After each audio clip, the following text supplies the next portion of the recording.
Hello and welcome. You're watching NDTV 24/7. I'm Osama Shah. The Chief of Defence Staff, General Anil Chauhan, he has acknowledged that India suffered losses during Operation Sindoor but refused to disclose specific numbers. He emphasized that India learned from this experience and responded very strongly. General Chauhan also highlighted that there is a space for conflicts below the nuclear threshold, indicating the complexities of modern warfare. His comments reflect India's cautious approach to military engagements and its commitment to strategic preparedness. On 7th and the initial stages, there were losses, but the numbers, and that's not important. What was important is why did these losses occur and what did we do after that. So we rectified tactics and then went back on 7th, 8th and 10th in large numbers to hit air bases deep inside Pakistan. Penetrated all their air defenses. Air Force went into a short mode as to why did this happen.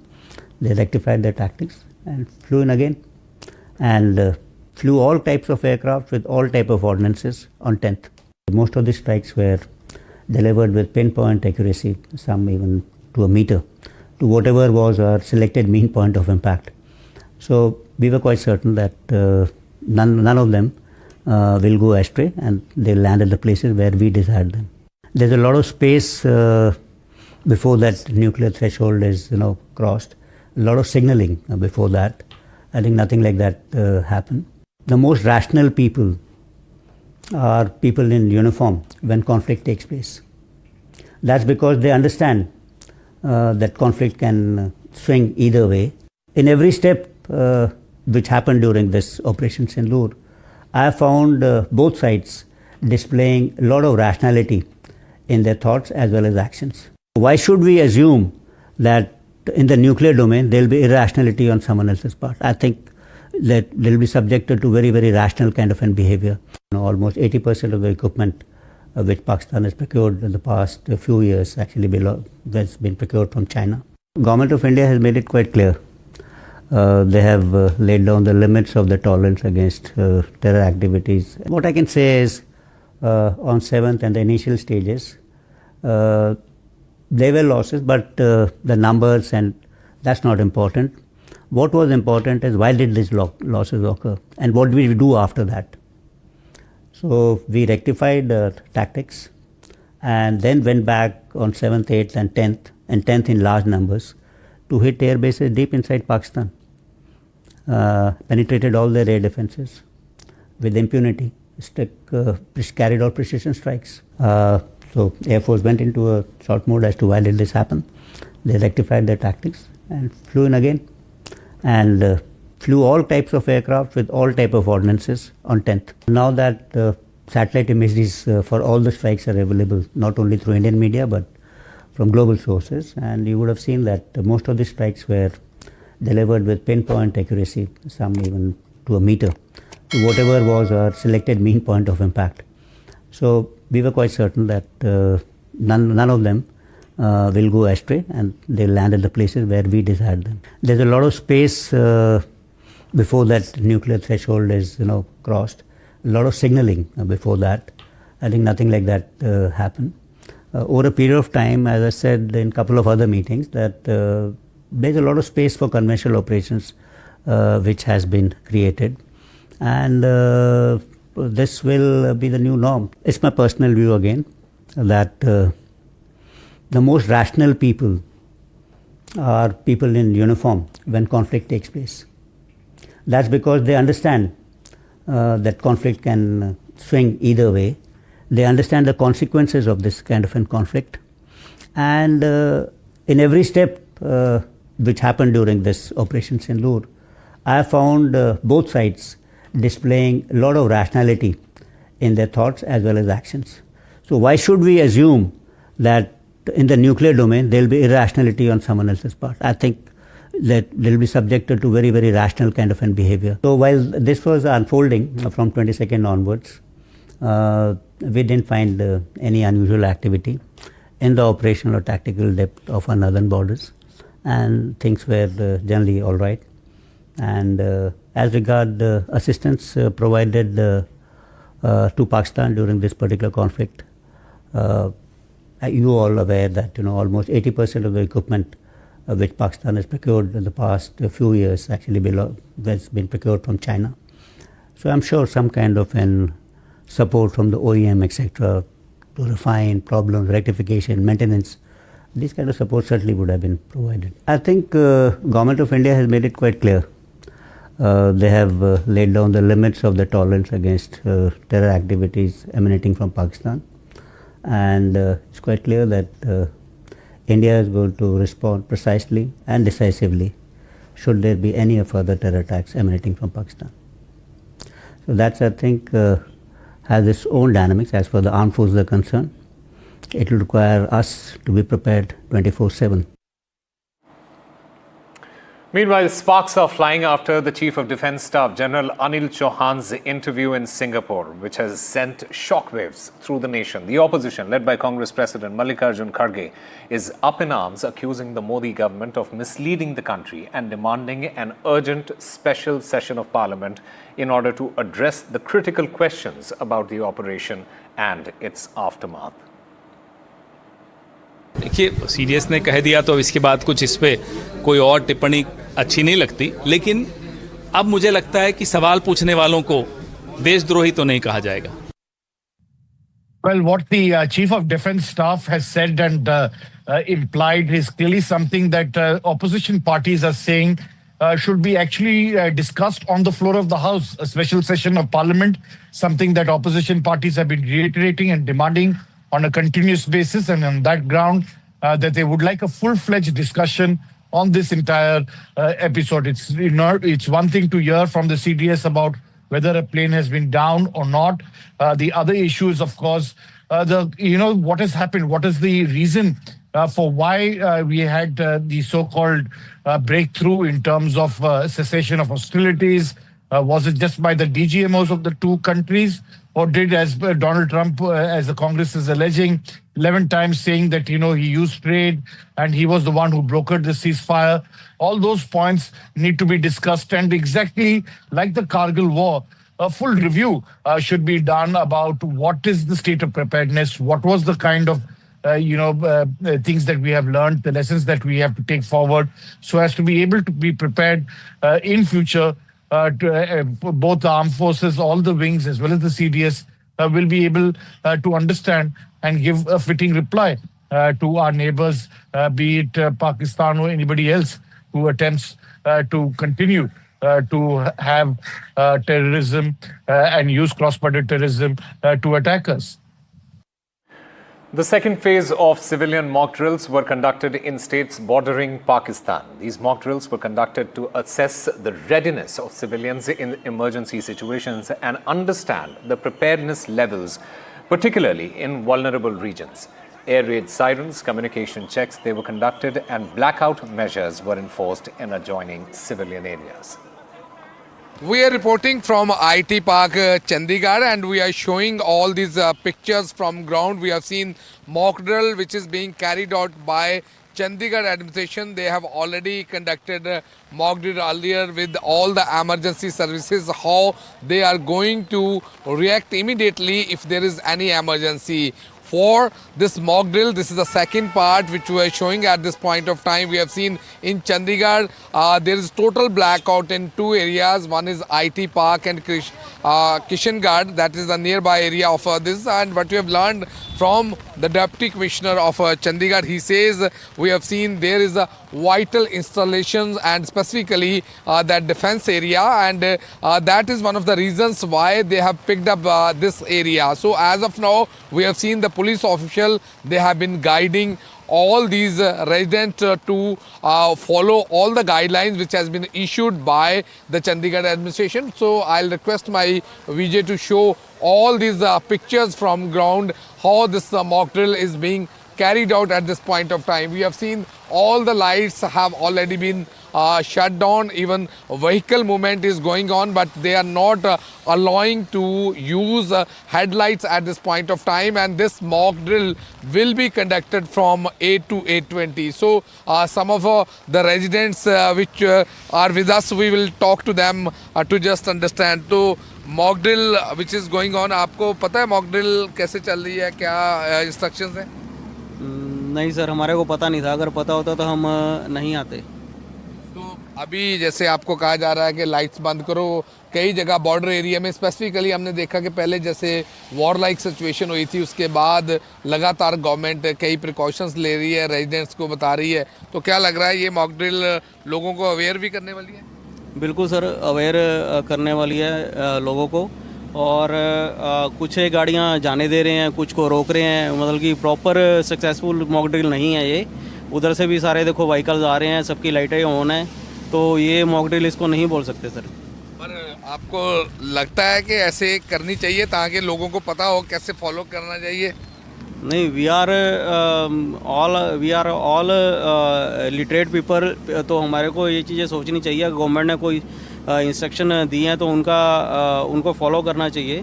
तो ये जो लोग कर रहे हैं गलत है कि लाइटें ऑन करके आ रहे हैं, जब रोक रहे हैं तो रुकना चाहिए। In a dazzling culmination of grace, beauty and strength, Thailand's Opal Suchata was crowned Miss World 2025 in a star-studded ceremony in Hyderabad in Telangana. The grand finale of the 72nd edition of the Miss World pageant saw reigning queen Kristina Piskova from the Czech Republic pass on the crown to the new title holder.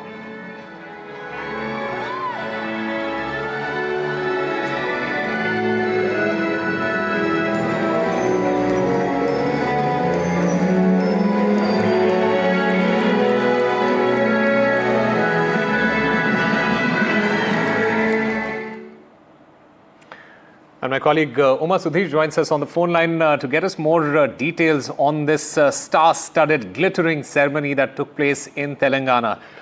Uma, give us the details. So it is a fantastic, glittering ceremony as you described it. And Miss Thailand, Suchata Chuangshi, was crowned as Miss World 2025. And this is the 72nd edition of the Miss World pageant. And this is the first time that someone from Thailand has made it to the top. And in fact, the runner-up was from Ethiopia. And interestingly, she was also asked a question about how beauty pageants have to be justified, beauty with a purpose is to be seen in today's world, and she pointed out that about how to change the perception of beauty pageants after the Rana Dagubati had posted a question to Miss Ethiopia, and she had said that world is more than beauty, and I am in fact the first Ethiopian to reach the stage, and it's about purpose and that it matters to all the mothers and children across the world as well. And Miss Poland, in fact, was asked by Namrata Shirodkar, actress and wife of Mahesh Babu here, also about her personal growth. And she said, my biggest achievement was, overcoming my shyness, and that Telangana has been second family to her. What I must point out is that the event has been spread over 1 month, and it had historic tours, cultural tours as well, and a lot of things that showcase Telangana, and everyone spoke about beauty with a purpose. And this had started just a few days after Pahalgam, and there was a lot of apprehension at that time whether they will be able to hold this, but it has been a very smooth flow, and leading up to this very, very grand finale. Actor Sonu Sood, who was one of the jury members, he in fact asked Miss Thailand what the journey had taught her about storytelling and about personal responsibility, and she said that I've learned that we must become people that our loved ones look up to. And she said, no matter how far we go, our action should speak louder than our words. So all of that, little bit of a disappointment that Miss India, who made it to the top 10 from the region, but was not able to make it beyond that to the top 8. That is something that was disappointing for Indians. But yes, Miss Poland was number 3, and Miss Martinique, in fact, from the Americas and Caribbean region, was number 4. All right, Uma Sudhir, thank you very much for getting us all the details from that glittering ceremony that took place in Hyderabad in Telangana. Time for a very short break. More news and updates on the other side.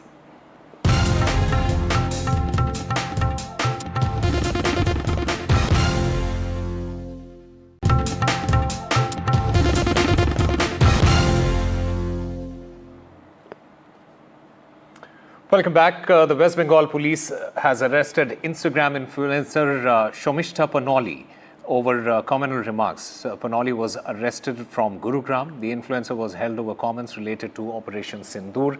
She has now been sent to 14-day judicial custody. And even as the West Bengal police say that it was a lawful arrest made after a warrant, BJP says that the state government is engaging in appeasement politics. प्यार महुआ मित्र के खिलाफ मैत्र के खिलाफ था। माता काली के ऊपर कितना घटिया टिप्पणी किया, कोई एक्शन हुआ? उनके एमपी सायनी घोष महादेव को लेकर क्या पोस्ट किया, कोई एक्शन हुआ? फिराद हकीम के खिलाफ इतना एफआईआर हुआ, कोई एक्शन हुआ? एक्शन जो सनातनी है उनका ऊपर होता है, जो कर रहा है अपीजमेंट पॉलिटिक्स कर रहा है। एक खास समुदाय जिनका उनका वोट बैंक है, उनको तुष्टीकरण करने के लिए कर रहा है। हम लोग किसी धर्म के ऊपर डिवीजन के लिए, प्रोवोक करने के लिए, भेदाभेद के लिए कोई पोस्ट या इसी तरह कोई एक्टिविटीज हम लोग तृणमूल कांग्रेस करता नहीं है, सपोर्ट भी नहीं करते हैं। इसके ऊपर अगर कोई लीगल एक्शन का जरूरत है तो वो होगा। शुभेंदु अधिकारी ऑपोजिशन लीडर वो कंफ्यूज करने के लिए वो कंपेयर करके ये स्टेटमेंट कर रहा है, लेकिन इसका कोई कंपैरिजन भी नहीं होता। ये अलग सिचुएशन है, अलग स्टेटमेंट है, वो अलग स्टेटमेंट था। Heavy rains have wreaked havoc in the northeast of India. Heavy rain have caused widespread damage as flash floods and landslides have disrupted the lives. At least 30 people have died in the last 2 days in northeast. Key highways, they have been blocked as several places have been waterlogged. The NDRF is conducting rescue operations even as mobile connectivity has been disrupted in Assam. Meanwhile, a bus plunged into the Tista River in Sikkim. And there has been no word on Odisha's BJP leader Itishri Jena, who still remains untraceable.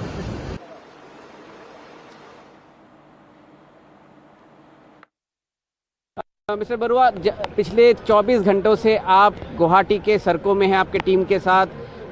इतनी बारिश हुई है, एक बहुत ही प्रतिकूल situation है।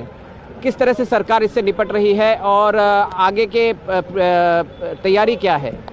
देखिए, last 2-3 दिन से बहुत ज़्यादा बारिश हो रहा है और गुवाहाटी सिटी में बारिश का पानी तो है, और दूसरा मेघालय का हिल का जो मेघालय गुवाहाटी सिटी का पास में मेघालय का जो पहाड़ी है, पूरा पहाड़ी का पानी गुवाहाटी सिटी तक आ गया है। तो इसलिए एक बहुत बड़ा फ्लड का प्रॉब्लम हुआ है।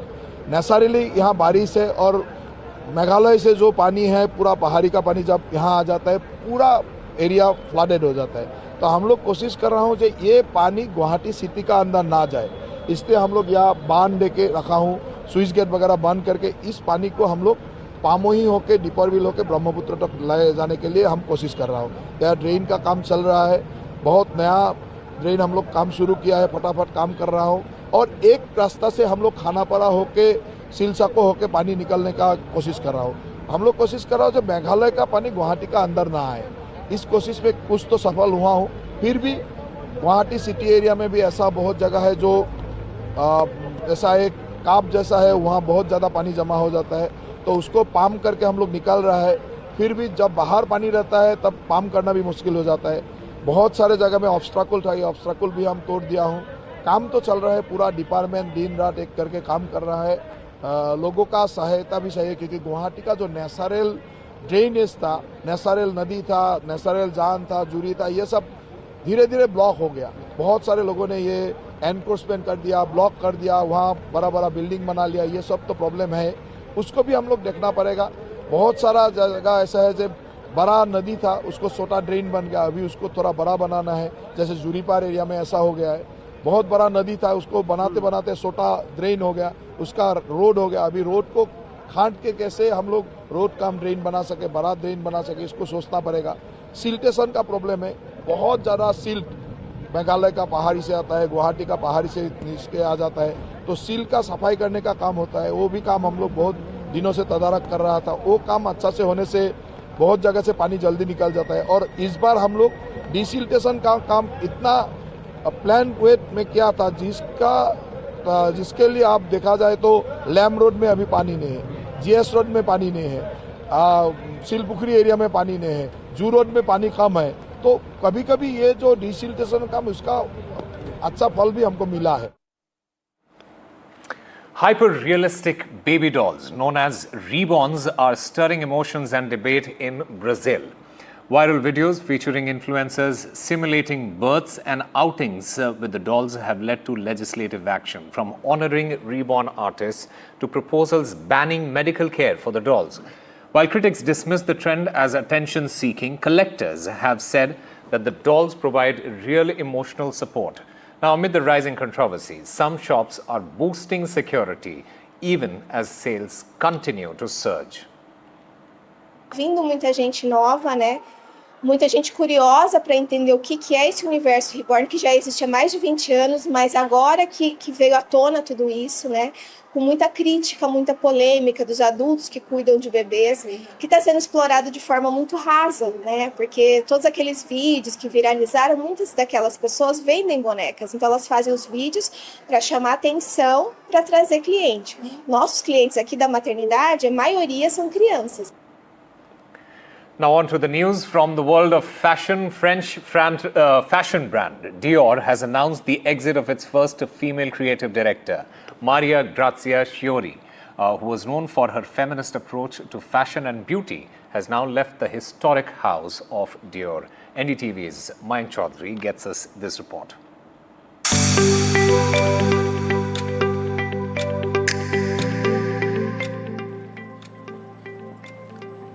A simple white t-shirt with 5 words on it. We should all be feminists. This is how Maria Grazia Chiuri started her journey as the first female creative director of the iconic French fashion house of Christian Dior. And this week it was announced that after her 9-year-long stint at this position, she's leaving the brand. Of course, creative directors come and go, and these days it's happening a lot. But there was something revolutionary about Maria Grazia at Dior.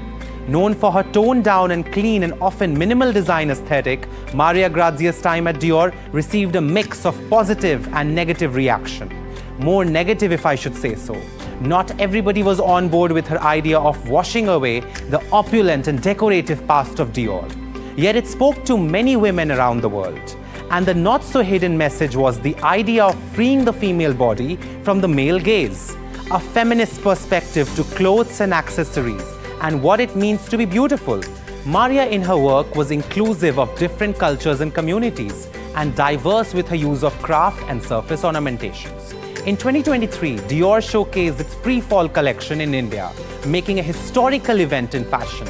Set against the majestic gateway of India, models, mostly brown girls, walked in flip-flops, madras checks, and rich brocades and tie-dyes. She collaborated with Chanakya School of Craft and introduced Indian crafts in various interpretations, on clothes, as set decor and part of performance art. There was something liberating and freeing about this new chapter of Dior, and gained wide popularity by the customers and the celebrity clients. Rihanna, Natalie Portman, Sonam Kapoor, Jennifer Lawrence, Charlize Theron to Lady Gaga. There was something for everyone at Dior.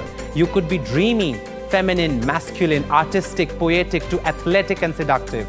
Maria Grazia ignored the hate and continued to redefine what it means to be Miss Dior. And it wouldn't be wrong to say that she is the Coco Chanel of our generation.